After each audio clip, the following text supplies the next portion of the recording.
Morning. Hello. Good morning. Good morning. What's up, ladies? Moms, hello. It's a beautiful day. It's your girl Sharita, the Behavior and Literacy Strategist, coming at you from the Morgan Unlimited Growth Institute, where you can find solutions for your child's behavior and literacy. So I am on my way again. I had such a good time at the gym yesterday. It felt so good that when I got up this morning, it's Saturday morning, I said I'm gonna go right back. So I'm back. Felt good. So I have a good one for y'all today. I want to talk to y'all before I got over there. Hopefully the internet is better now. The connection. I moved, changed locations to see if it'll work out a little bit better. So spelling test. I want to talk to you about spelling tests, and I want to implore you, okay? Please, whatever you do, do not throw away your child's spelling test. I want to tell you what to do instead, okay? So, real quick though, does your child bring spelling tests home? Does that still happen? Because I know my oldest one is in high school. I haven't seen a spelling test in a while. My youngest one, she's starting kindergarten, okay? And she didn't do much in preschool. And she told me that, okay? Because I used to say, all right, baby, have a good day. Make sure you smile, listen to your teacher, and do all your work. And then she's like, Mommy, there's no work in preschool. Apparently, the only work she was doing was in my class, okay? So she didn't get homework. You know, I know that's a thing now. She didn't get homework. She didn't get spelling tests. Well, of course, not in preschool. But Maya knows how to spell. She knows how to spell quite a few words, right? Actually, a nice amount of words she does. Okay, and she's going into kindergarten, knowing how to read really good, and also knowing how to write sentences and working on writing a paragraph. Now she's working on writing, because the writing was like all over the place. So she's working on writing on the line, writing neater. She's doing pretty good with that, you know.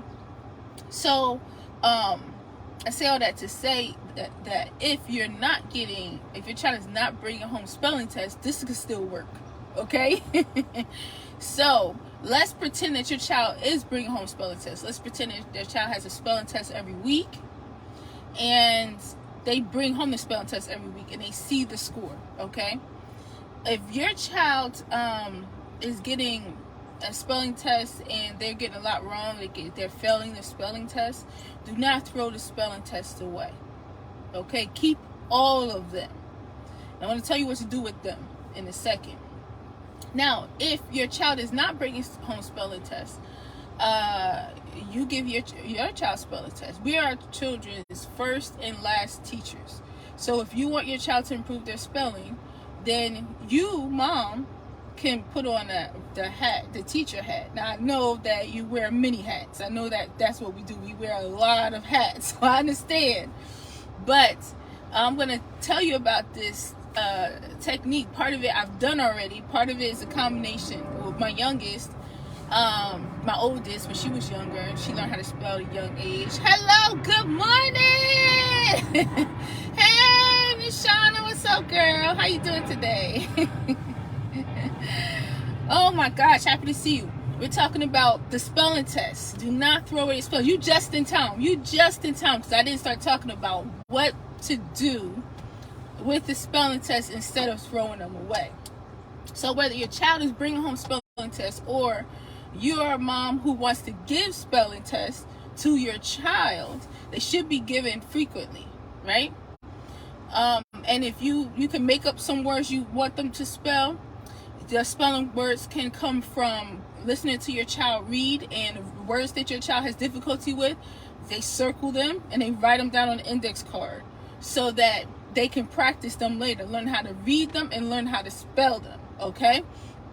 Or you can go to one of my favorite teacher worksheet websites that I've been using since I began teaching, and I use it with my daughter. I still use it now when I'm teaching my students, is superteacherworksheets.com. That's superteacherworksheets.com, and they have spelling lists for first grade, second grade, third grade, fourth grade, and fifth grade. Now, you say, what about sixth grade, seventh grade, eighth grade? So, and up until high school. So first, what you want to do is find out what level is your child spelling on. You give them words from a 5th grade level list or a 4th grade level list and see how they do. A lot of my students, they come to me are above the 5th grade level, but they're reading function below grade level. And just because in school they're getting good grades, so the teacher is not complaining or concerned about them, they're getting by, does not mean they're adequate in reading, writing, and spelling. Okay, so we still going to do it. We still going to do it, okay, at home. So you go to superteacherworksheets.com, use those lists to see how well your child spells. They have really good words on those lists. And then if you have to go outside of that on the internet, look up 8th grade spelling word lists, high school spelling word lists, you can do that. All right, so now that we've prepped, we know what we can use to give our children spelling tests, or if they're getting spelling tests home, coming home every week, we know we can use those as well. This is what you do. I don't care if your child, if it's 20 spelling words, I don't care if they spell 19 out of 20 correctly. If they spell 19 out of 20 correctly, or if they only spelled 10 correct, or if they only spelled 3 correct, whether they failed it or they got a really high score, focus on the words that they missed, right? So if they got a really high score, good job. Now we're going to review. Look back and see what word did they miss or what words they missed. They're not responsible for spelling those words, okay? So what you do is they take those words and they study and practice those words. They put those words on index cards, and then you keep all the index cards in one place. They're responsible for spelling them, practicing them, studying them, put them up on their wall, and study them every day. And then when you give the next test, right? And the next test could be in 1 day or 2 days. You give them time to study. You want to see what will your score be today. So last time you did the spelling test, you got a 60. Let's see what it's going to be today. Your job, and I speak to my students just like this, your job is to get higher than you got last time. Your job is to beat your last score. So they're like really excited about it. They want to beat their last score, so they're practicing. And I'm like, you got 5 minutes. And, I don't give them days. We be doing this right in class. 5 minutes to practice. And I teach them how to practice, right? And study it. And then when the time go off, it's like, it's your turn. Let's go. Let's see. Okay? And when they do the spelling test again, if they got, now this time they got 65 or they got 80, right? They feel good because they beat their last score. But are we done? No, we're not done until we hit mastery. And mastery is 100, right? Right, Miss Shauna? We love hundreds, right? So we're not done. Go back. Practice those words again. So what you're doing when you're isolating the words that they struggled with so that they can focus on them and find their mistakes and master them. But they're still reviewing the ones that they spelled correctly. So the ones that they spelled correctly stay fresh in their mind while they're conquering the new ones. So then you test them again. And then when you test them again, this time they got 90, right? You might have just got 100. But this time, and it happens pretty quickly when I do it in my class. This time they got a 90. They're like, yes. You know what I mean? But if last time they got 80 and this time they got 70, then they're like, oh man, but what happened? What do you think happened? Was you concentrating? You got this last time, this part last time, but this time you put A instead of an E, right? Or they would say it. Oh, this time they compared their two tests. Last time I put the A, and this time I put an E, and that's how I got it wrong. Let them talk about it, right? You keep that process going until they get 100. When they get 100, they master it. And guess what? They feel so good that they accomplished it, okay? So what do you do now with the spelling words? Just because they got 100, we don't throw them away. We still keep them. I hope that you have a word wall up in your homes where your children, any words that they're conquering or studying or difficult words goes up on the word wall. Another thing is, those big buckets of animal crackers or whatever from BJ's, the snacks, right? I started doing this when Jazzy was really little, and that's how I taught her how to read. All the words that we came across that she didn't know and words that I wanted her to know, we would practice them, learn them, and then any new words she came across, we would write down on the index card and it would go in a bucket. So now when it's time to review, and your kids could do this among themselves, they shake that bucket up, and then you pull out a card, or one of them pull out a card, and they tell them what the word is, right? And then the other one has to spell it, okay? So if I'm doing it with them, shake it up and say, let's see what we got here. You know, I gotta make it all dramatic. I gotta have my hand all in it for a long time and stuff. How the kids are like, they're like hoping they don't get a hard one, but can't wait to see what it is. And then pull the word out, and then, oh, the word is, you know, whatever. I'm always thinking of words that's always popping out of my head. What's a word that I just did with them? Subcutaneous. Now, this is my oldest students.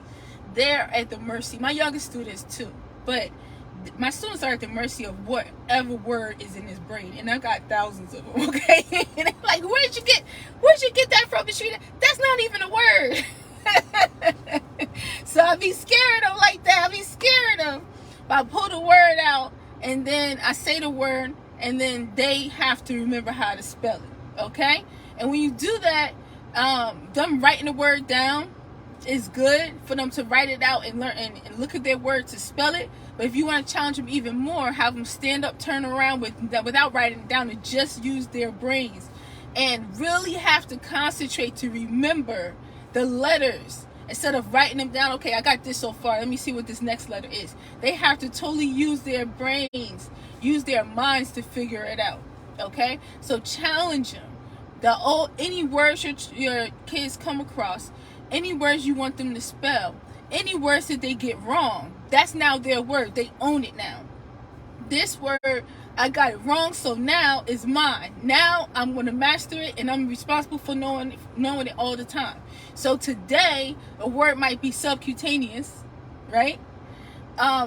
Or another word I did with them was existential, potential, right?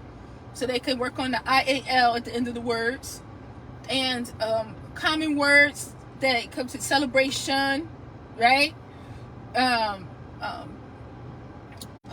What's the other one? Achievement.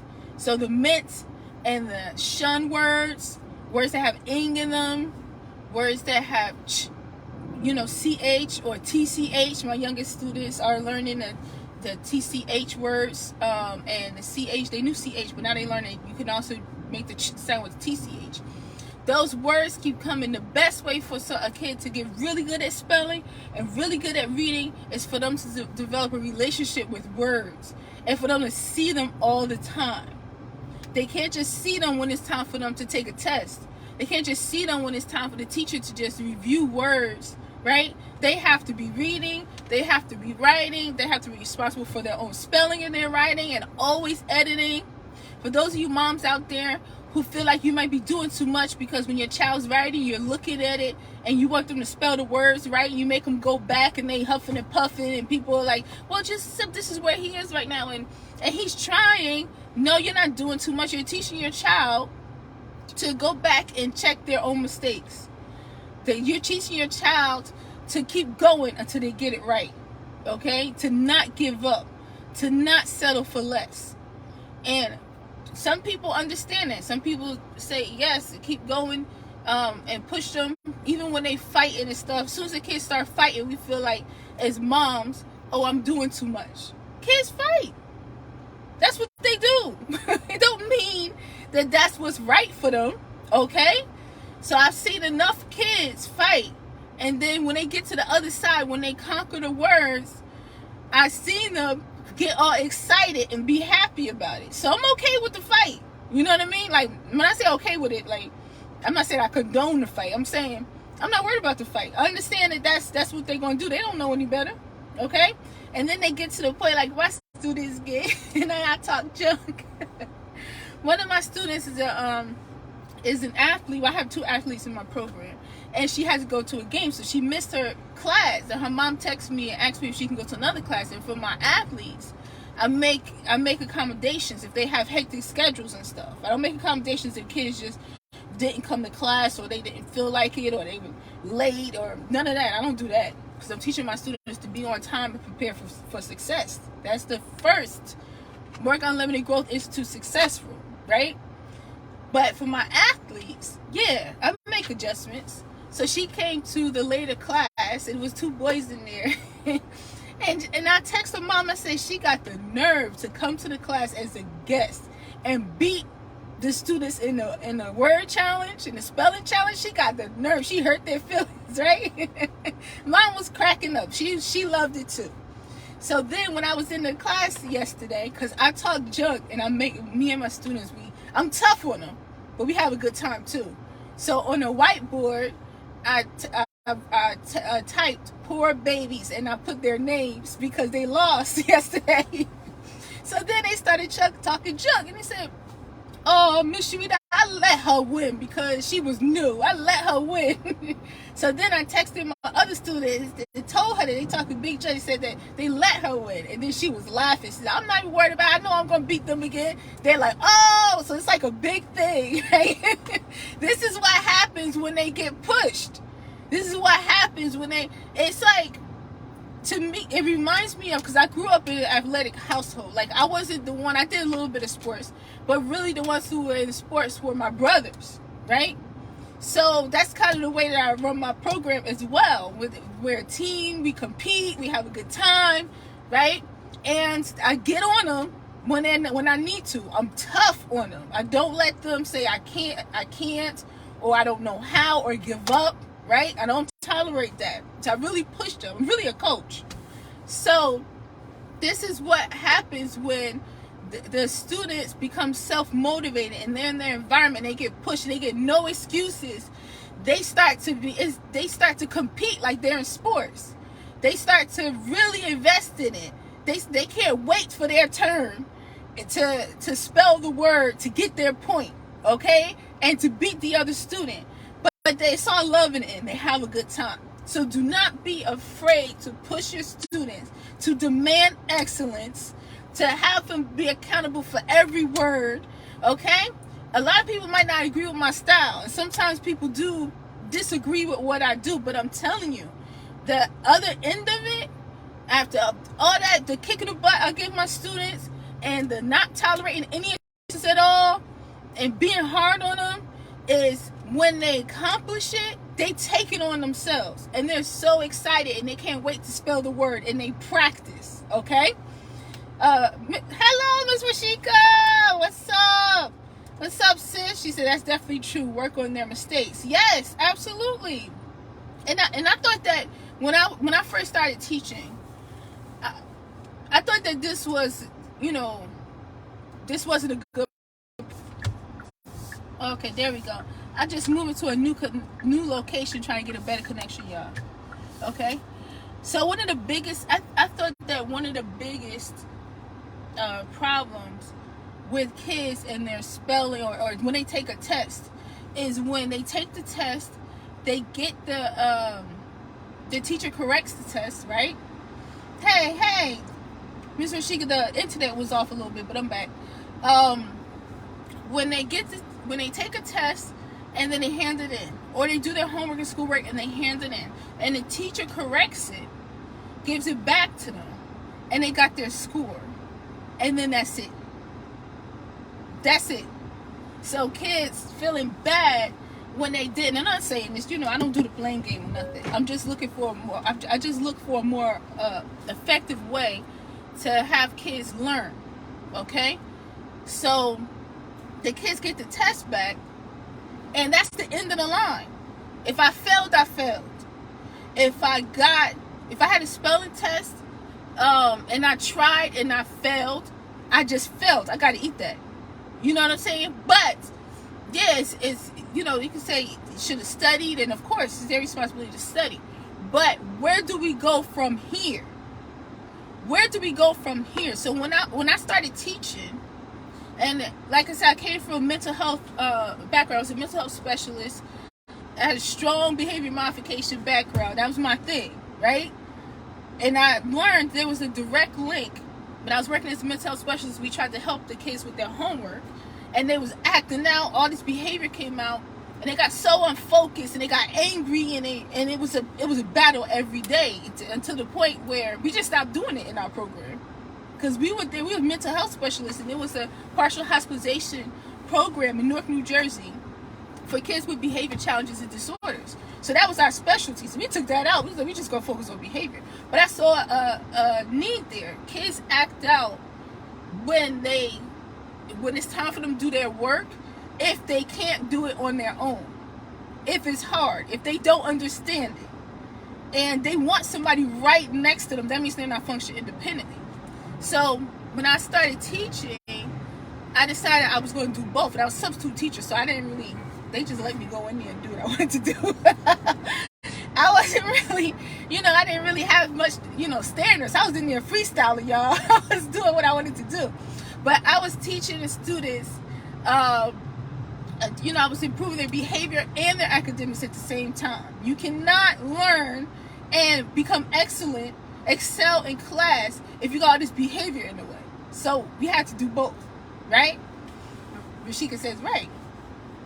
So what I did was, when it was time for them to take tests, of course we prepared. I taught them. I held them accountable. I didn't go around helping them when it's time for them to take a test. You on your own. I taught them how to look. I take the training wheels off, okay? And plus, that helps me see what you can do, okay? What you're good at, what you're not good at.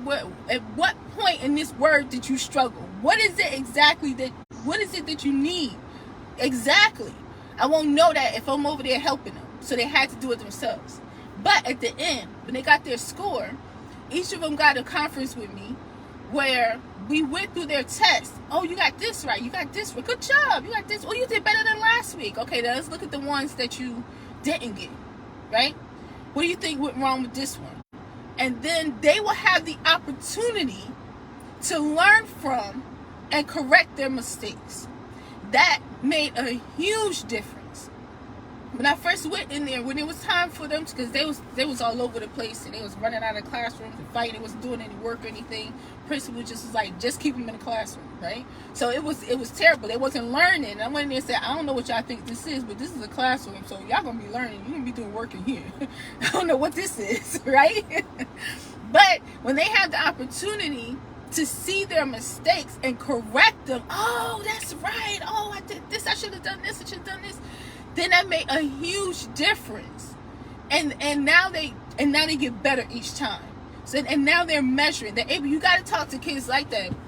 That's why I'm big on teaching kids to function independently. Right? That's what I said. Like, I don't know what you think this is. Right? So I'm big on teaching kids to function independently and think differently. They have to be a part of their growth process. So they have to be able to see. I ask my students all the time, from time to time, like, how you think you're doing? Look how you're doing. You're doing better in this, and you're doing better in that. But how you think? Remember when you used to have a problem with this? Look at you. You can read that word now. Look at how good these sentences. Oh, your spelling getting better. What do you think? What do you think? They have to be a part of it. So go ahead, and we'll go back to spelling for a second. If it's spelling test, they used to fail spelling tests at the beginning, it got to 20s and 30s. And then the next spelling test, I pulled the other one out, like, oh, look, you did better than last week. Better than last week. If they don't look at, I did better than last week, and then the next week they could measure again and say, oh, snap, I did even better. Next week they could measure again, like, oh, I'm still doing good. I finally passed. Taking them when I goal setting achievement process, going from here to here, and them being able to measure each step of the way, and them working hard to get there, is so important. But if they just fail it and they don't get a chance to review it and talk it out and think on their own, then they're going to fail the next time and the next time and the next time. And guess what? They're going to start giving up.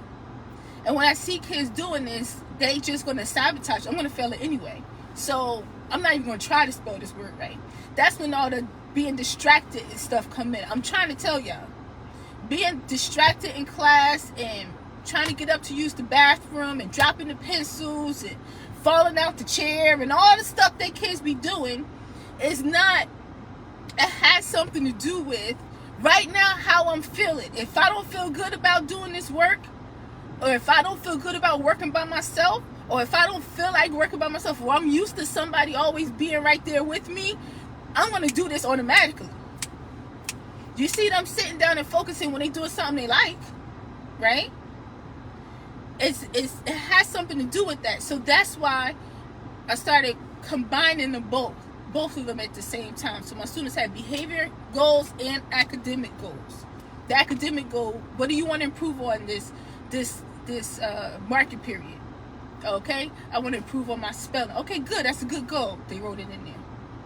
And then we look at it on a month-to-month basis to see how they're doing. Okay, so if your child has spelling words coming home and they're failing, two things you want to do. One, don't throw the spelling words away. Have them keep practicing and retaking that test till they get to 100. Help them get to 100. And when y'all know when I say help, I really help my students a lot. What I mean is, because I leave them hanging so that they can think and figure stuff out. What I mean is, give them the opportunity and the structure and the space to be able to succeed. So this is what I mean by that. And the way we do that is, you got to retake it. And right now you got time to practice. All right, remember last time, what mistake did you make? Okay, so circle that. I have them circle that part all the time. Part of the word that they struggle with or they don't know. Circle that word. Circle that the I-O-N, so you know that's the part. That's how you spell that part in the word. Okay, practice it. Okay, so that next time when they do it, they're like, I-O-N. What's that circle? Oh yeah, I-O-N, and they get it right. Okay. One more thing I want to tell y'all about this with the test taking, with spelling words.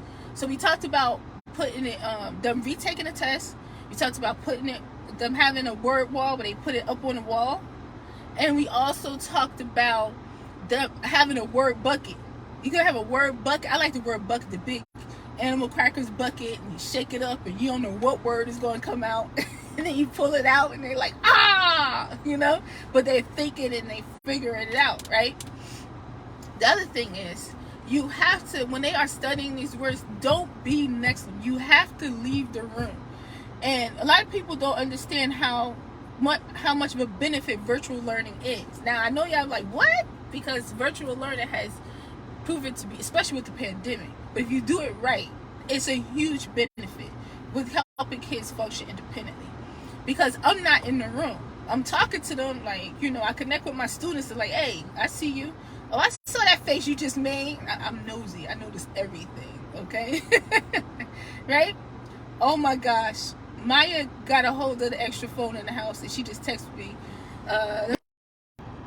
Yeah, so I couldn't read it and play it at the same time. So some message just came up and said, I miss you so much, mommy. Have fun at the gym. I love you. So she does the voice message. She be sending me little messages and stuff. This girl don't have a phone, but she act like she do. So there's an extra cell phone in the house that she be taking sometimes, sending messages. That was so sweet, right? So the talking about how when them function independently. So it's a huge benefit for them function independently, because when your child has to be next to you every second and won't do their work unless you're right next to them, and then you put them in a room with me, and you leave the room, now they're on their own. Now you have to be face to face with this work, and I'm not going to help you. I expect you to write when it's time to write. When I tell you to do the work independently, we'll review afterwards. Text me your work. Let me see. For my older students, I have them text me as soon as they finish so I can look at it and pull it up on the screen and all that good stuff, right? So it's a tremendous benefit. But also in addition, sometimes, and not just sometimes, a lot of times when they're doing independent work, I mute my mic and I turn my camera off. And I look at them to see how they work with nobody. This is your responsibility. This is what you're supposed to do. Now, you have 5 minutes. You have 8 minutes. And I mute my microphone and I turn off my camera. I want to see who's working. I tell them I want to see those pencils moving. I want the eyes on the paper, eyes on the screen. I want to see who's still working. I want to see if they start talking shit, playing around, jumping around. Do you realize that that's not what they do? If one of them are doing it, the other one will check them like, you're going to lose points. You're going to lose points, right? Right? And another time I do this is if I want my students to work something out amongst themselves, or if they are doing a group together, like if I'm doing build a house and I tell them, okay, so this is the last point. Y'all talk amongst yourselves to see if you all agree on what this word is, because it's really hangman, but I call it build a house and build a house. So if y'all all agree, talk to the team, talk amongst each other. If y'all all agree, if y'all feel like that's the word, then y'all say it. I'll mute my mic and I'll turn my camera off so they can look to each other and pay attention to each other and talk to each other and think and come up with a solution. So when your child is doing these spelling tests and your child is studying for these spelling tests, don't be in the room. Give them the responsibility. Tell them, I'll be back in 8 minutes when the timer goes off. That's it. Time's up. Get up. Let's do this test. Be ready when I'm ready. Okay? So instead of throwing your spelling test away, do that instead. Make sure that they have it up on the wall. Make sure they put it in a place. You keep track of all the words, the new words they learn. Every once in a while, take them out and quiz them. You know what I mean? Like a little game. If you have 2 kids, they could both be learning the words, and they could be on each, separate teams, where your word is such and such. If you don't get this word, then your sister can steal. You know what I mean? So to make it competitive, they love that, and it helps them concentrate. Okay? Don't be in the room when they're studying. Show up when it's time to do work. Okay? Teach them to function by themselves, but give them the opportunity to retake it, study, retake it. Not just retake it and retake it, right? Make up, retake like they do in school. No, study your words that you missed and then retake it to see where you at. And keep doing that, and I guarantee you that's going to improve your child's spelling. Okay? So thank you so much for hanging with me today. Spelling is something that I'm a word nerd. My students know this. Like, I love words. I love spelling. Yesterday I decided this at the beginning of the year, and I got a couple of projects coming together. But it's now time to reach out to the schools to offer free spelling workshops. So I'm going to go into the schools and I'm going to spend some time with the kids, and I'm going to have them spell words, do some spelling games, teach them some spelling strategies. Okay? That they can take home and they can really learn and keep going with their spelling so they can improve their spelling. Okay? And then after that, I'll be offering reading workshops and writing workshops, spelling, and also working on not only improving reading, writing, and spelling, but also improving behavior and improving focus at the same time, because I combine them. So I'm going to be working on that this week. So I'm really very excited about that. It's something I always wanted to do. And spelling is my next favorite. Reading is really my favorite. Teach kids how to read. But spelling is so exciting. I'm going to start with spelling, and we're going to have a great time. So have this fun at home with your kids too. And don't let them just take the test and then see their score. Even if they got 90 out of 100, have them retake it. If they say, oh, but I got 90, but that's good enough, and the teacher was impressed, okay. Have them retake it anyway, so that they can learn and they can get better for next time. They'll be excellent. All right, you moms got this.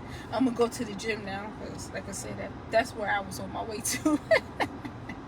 I left out yesterday. Was the first time in years, ladies, the first time in years that I went to, probably like a year and a half or 3/4 of a year, whatever, that I've been to the gym. I don't know why I stopped, but I recently started telling myself I'm a walker, so that I just take opportunities to walk here and there. So I guess it led me back to the gym, because I had a good old time on that treadmill yesterday. So I'm going back, and then later on I'm going to treat myself to lunch, and then I'll be back in the house, and me and the girls going to have a good time. We're going to be having dinner, and husband's going to be up by then. He works at night, he sleeps during the day.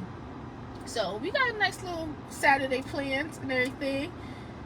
But Miss Shauna, for this last month until we start school, everything is getting accelerated, because we were doing a lot of prep you know, a lot of prep, a lot of review, and a lot of getting ready to go full speed ahead in the classes with the sight words and the sentences. Now writing paragraphs. Now writing. We're learning first grade level. My students that are in my beginners elementary school, they're going into kindergarten. They're so advanced they had to get promoted.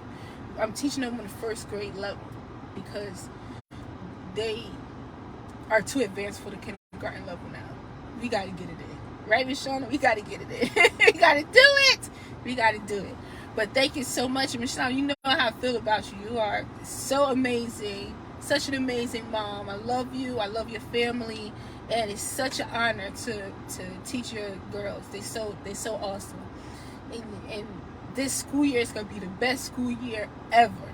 Okay? Ms. Rashika, thank you so much for hanging. Thank you. Anytime you come, always happy to see you. Okay? Y'all have a beautiful Saturday. For everyone else, for more information on my tutor and coaching program, you can visit me at my website, growthinstitute.mykajabi.com. That's GROWTH Institute.mykajabi.com. If you're looking for a coach, because yes, I have a background as a mental health specialist, and yes, I have a background as a special education teacher. But first and foremost, I'm a mom, and I'm tough. And I challenge my students constantly, and I teach them on their challenge level. I don't do it like they do in schools. Some moms can't handle it. Okay, so I'm just letting you know, I'm very tough. I'm very tough on them. So if you're looking for somebody tough, you know, that's gonna love on your kids too. I love my students. It's gonna love on your kids, but take their success personally. I take my students' success personally. I really do. And don't mind being tough on your kids. Then definitely holler at me. You can DM me. You can send me a message or visit me at growthinstitute.mykajabi.com. Okay, and we'll book an appointment and we'll do a free consultation, and I'll help you develop an action plan, customized to make sure your child is successful. Because I take my student success personally. Like that's you mine. You want a mine now, okay? We don't play that mess. All right, love y'all so much. Thank you so much for love. Thanks for hanging with me today. Have a beautiful Saturday. Believe in yourself. Believe in your child, honey. And always remember that growth is unlimited.